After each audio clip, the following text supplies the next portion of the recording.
The first item on the agenda is board recognition. We have a CLIU Service Award for 15 years of service to present to Elaine Gannon.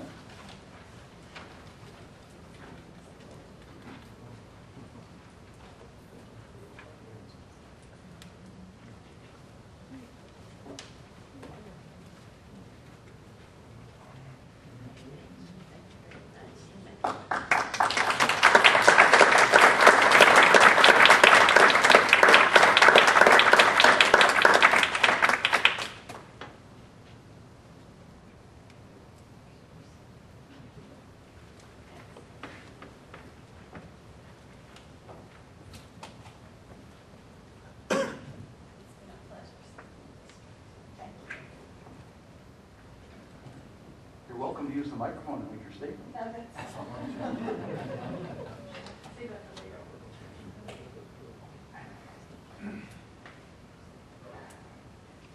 As someone else who has served with Ms. Gannon on the board for that 15 years, I can attest to the fact that she's served the district well, and that it's quite a feat to stay on for 15 years. I think we're both registered masochists by now. All right, the next item I have is a request to address the board. I only have one from Mr. John Donchez of Emmaus, speaking on the $400,000 slated for the baseball stadium. Hello, everyone. Just again a question because to the board, actually, you have control of this. I'm getting asked all the time, is that money still actually slated for the baseball field, reconstruction, baseball stadium, whatever you want to call it? And I'm coming to find out because we hear nothing about that. And we hear that this is a time period now where we're in survival mode. We're cutting back on taxes that we want to assess on everyone, which is very good. This is one way, I guess, that we calm people more by letting them know that absolutely that $400,000 is put back into the general budget so you can use it for very many needed things rather than that. So on behalf of everybody that keeps asking me this all the time, Borough has it on their agenda items yet too. Is that money actually taken out specifically for that ball field reconstruction, placed back in so it can be used for anything else? That's my only thing. I know you don't usually respond, but it would be helpful. Thank you very much. Mr. Donchez, just a moment. I'll give you one quick brief response. Legally, that money was in the Capital Reserve Fund. That money cannot be returned to the general fund once it's in the Capital Reserve Fund, and it's always been in the Capital Reserve Fund. So it can be used for other projects in the Capital Reserve Fund, but no Capital Reserve money can legally be returned to the general fund. Okay, that was my mistake in that part of it. Is it going to be used for something else, and is the baseball Dr. rebuild Seidenberger will cover done? that during the budget. I'll cover that. Okay, thank you. Sure.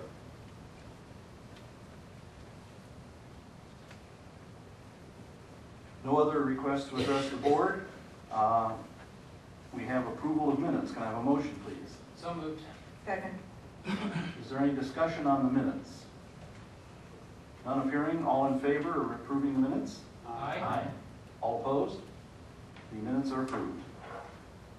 We'll now have the district update from Dr. Thomas Seidenberg. Thank you, Mr. Ballard. And first, we have good news tonight. I want to thank Mrs. McCarrick and her staff. Our special education plan has been approved, especially by the State Department. Congratulations, Mrs. McCarrick, and thank you to all of your staff members who worked in that. The second thing is we have a little internal competition in the district for students and staff members to create videos regarding the schools. And we have a list of winners. What we're going to do for each of the board members is create a special CD for you, and then you can view all of our students in action. And I think it's going to be a really neat a part of the East Penn School District going forward. Now, one time I thought about looking at a commercial agency to do this, but the work that our kids have done, I think you'll be stunned. It's really good stuff. And so we're going to put everything together for you, and it'll be on our website for the whole world to see. And hopefully by the July meeting, we'll have a CD for you. Also good news, Dr. Thomas received information that we did receive a copyright for the e-folio system, so we want to congratulate Dr. Torn, Mr. Stavanger, everybody else who worked on that. We're going to be unveiling that shortly, and it's now our property. Again, to share with the rest of the world, but on our terms. So congratulations, Denise, and I know you worked so hard on that, and it's a real feather in our district's hat to have a copyright for such a transparent view of each one of our schools. So that'll be up on our website, hopefully by the end of the summer, ready for the world to see. So we're happy about that. And lastly, I think Dr. Thorman and I would agree we had a very fruitful, quick excursion into New England and back. We got to see my home Sherman School. It's actually K district where I served my first superintendency. So we got a tour of the building. Has changed dramatically in 23 years, as one could imagine, but has a folksy feel to it. And saw some old friends, only 3 of the staff members are there. And then we moved on to Amherst after a flat tire, but I want to thank Dr. Torma and her AAA card. That's why she's the assistant. She knows all the details. And I think we had a very good meeting with Dr. Woodland. I think both of us felt very comfortable with her, and I think she's going to really work well with our administrators. So much that Dr. Torma and I have asked our administrators to come in, meet with us on Wednesday morning to go over some of the things we found out about and talked about some of the logistics. But then on Wednesday, we had an excellent day. We were allowed, we were invited in to a debriefing of a group of administrators from the Amherst Board of Education. They went to an elementary school and they performed a tour of routes, which is a critical, but a critical friend look at a particularized goal that they had. Their goal was about learning objectives. I think we're going to be locking into problem solving. And it was very interesting to hear administrators respond to what they saw in elementary schools. And then Dr. Torma and I were actually invited to sit in and look at some of the data, and we felt like part of the team. Again, it was a really nice, comfortable visit. The superintendent was welcoming, the assistant superintendent. We had a chance to have dinner with an elementary principal and the assistant superintendent. So again, very fruitful, quick 2 days, and I think the rounds process is going to really give us some, I think, some excellent feedback to what's going on in classrooms around the district. So we're looking forward to getting that started officially in August when Dr. Woodland comes to visit us.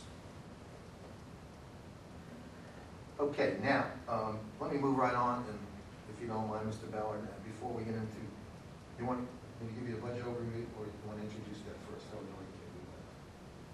Why don't we discuss that as we bring up the motions? Sure. Are there any questions for Dr. Seidberger on his district update? None appearing. We'll move on to the weedy question of the East Bend School District budget. I'm going to handle the 2 motions separately because one of them is basically boilerplate, the other is the meat of the issue. So can I have a motion on the 2011 Homestead and Farmstead resolution? Second. This is basically required to be put into effect by Act 50, which was the Homestead Act of 1998.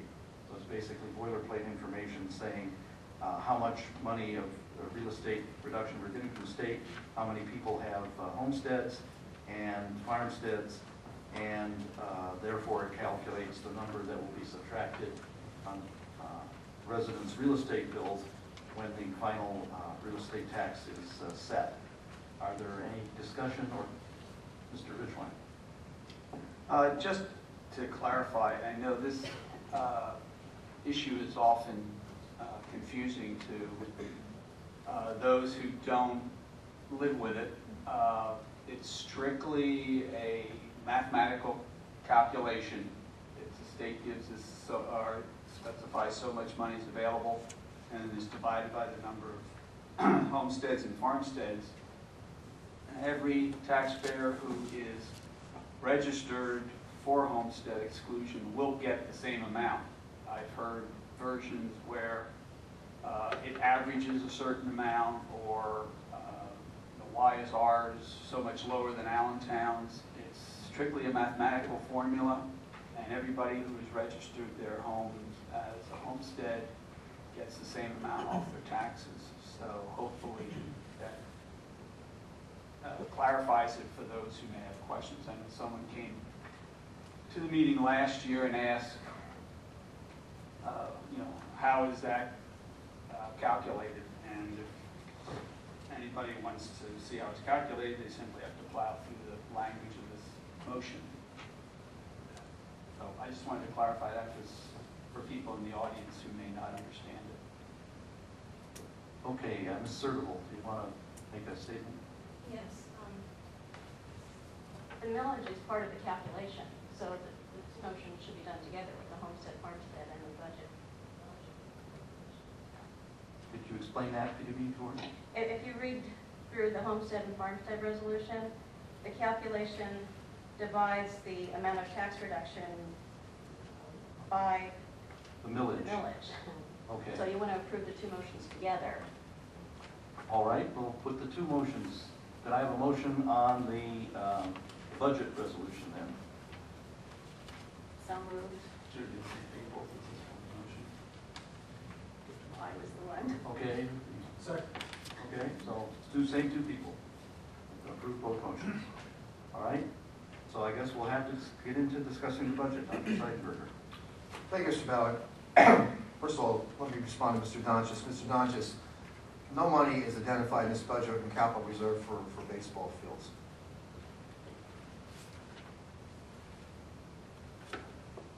Well, I want to thank the board for participating with us in this long process this year. And I also want to clarify the record on one item.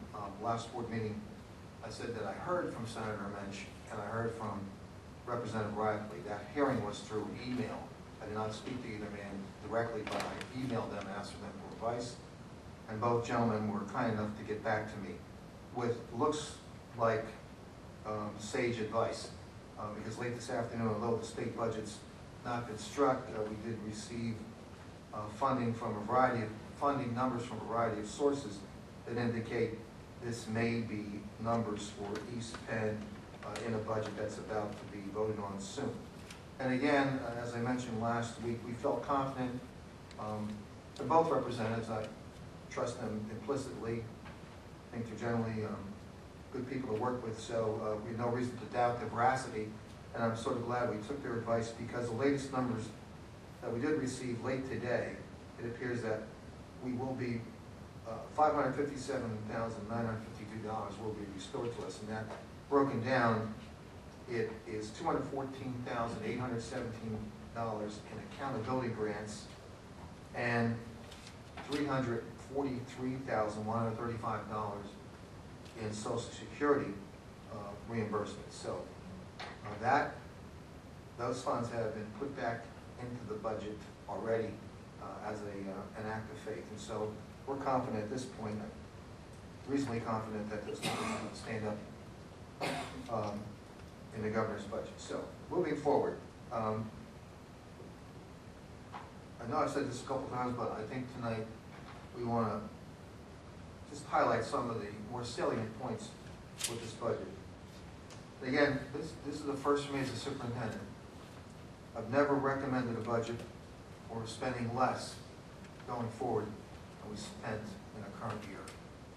If you look at the numbers and look at the accounts on each one of the pages, you're going to certainly see that revenues are down by 1.1%, and our spending is down by 0.4%. And again, we've worked so hard on this budget, and it would be, I think, callous of me if I didn't